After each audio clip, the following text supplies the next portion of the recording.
warahmatullahi wabarakatuh. Perkenalkan, nama saya Tuning Asriana, NPM 205080001. Yang saya hormati Ibu dosen pengampu, Ibu Pipit Novila Sari SIMM. Ya, langsung saja. Di sini saya akan membahas tentang akuntansi ekuitas. Ya, baik, langsung saja. Sebelum lebih lanjut tentang akuntansi ekuitas, sebelumnya saya akan bahas ekuitas. Pengertian ekuitas. Ekuitas sering disebut modal. Ekuitas mengandung unsur pemilik. Untuk organisasi non-profit, ekuitas disebut aset bersih. IAI atau Ikatan Akuntansi Indonesia mendefinisikan ekuitas adalah hak residual atas aktiva perusahaan setelah dikurangi semua kewajiban. Selanjutnya, tujuan penyajian ekuitas, yaitu menyediakan informasi kepada yang berkepentingan tentang efisiensi dan kepengurusan manajemen. Selanjutnya, menyediakan informasi tentang riwayat serta prospek investasi pemilik dan pemegang ekuitas. Selanjutnya, membedakan ekuitas dan kewajiban atas dasar kriteria menurut Gavi Hasan dan Holmes 1997. Yang A, hak-hak masing-masing pihak atas penyelesaian klaim. Yang B, hak penggunaan aset dalam operasi. Yang C, substansi ekonomik perjanjian. Jadi ada 3. Ya, kemudian akuntansi ekuitas. Ada unsur penambahan modal desetor.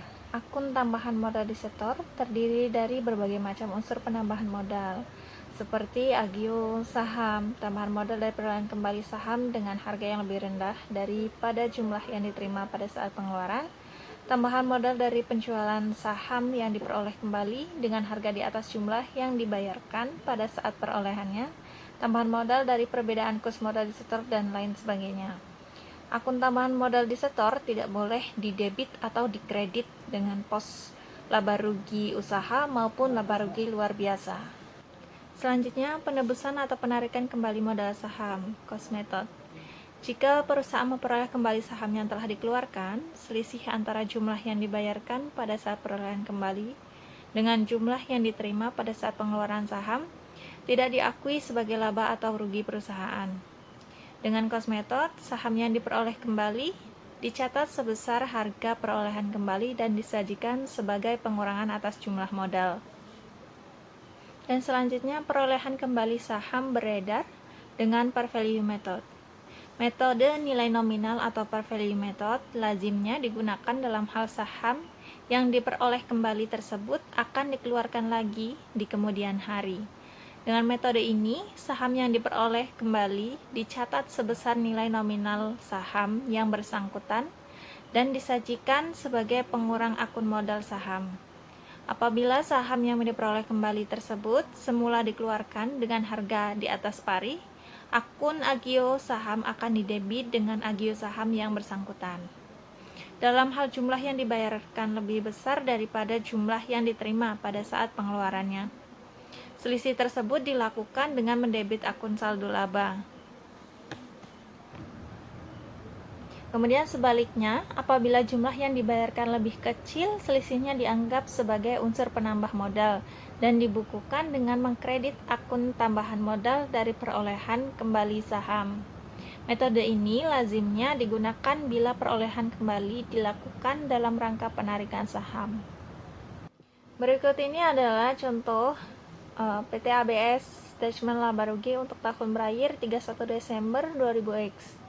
Dari pendapatan atau penjualan sebesar Rp51.608.000 dikurang kos barang terjual sebesar Rp28.430.000 dengan total laba kotor penjualan sebesar Rp23.250.000. Kemudian dipotong biaya penjualan dan administrasi Rp12.500.000 menjadi total laba dari operasi utama Rp10.750.000. Kemudian dikurang lagi dari pengurangan pendapatan lainnya dan utang sebesar Rp1.630.000, dikurang biaya lainnya dan rugi sebesar Rp795.000 menjadi senilai Rp835.000. menjadi total laba dari operasi berlanjut sebesar Rp9.915.000. Kemudian dipotong pajak penghasilan sebesar Rp2.225.000 menjadi total laba dari operasi berlanjut Rp7.690.000.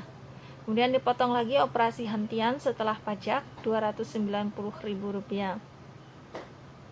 Kemudian menjadi total laba sebelum pos ekstraordinir dan pengaruh kumulatif perubahan akuntansi sebesar Rp7.400.000. Kemudian dipotong pos-pos ekstraordinir setelah pajak Rp150.000 menjadi laba periode sebesar Rp7.550.000. Kemudian dikurang pengaruh kumulatif perubahan akuntansi setelah pajak Rp365.000 menjadi total laba periode bersih sebesar Rp7.915.000. Kemudian selanjutnya PT ABS Statement Laba Rugi Komprehensif untuk tahun berakhir 31 Desember 2000X. Laba periode bersih Rp7.915.000 dipotong perubahan ekuitas non pemilik lainnya, penyelesaian penjabaran mata uang asing sebesar Rp314.500, untung belum terrealisasi atas sekuritas Rp56.500 menjadi senilai Rp317.000. Jadi total laba komprehensif adalah Rp8.286.000.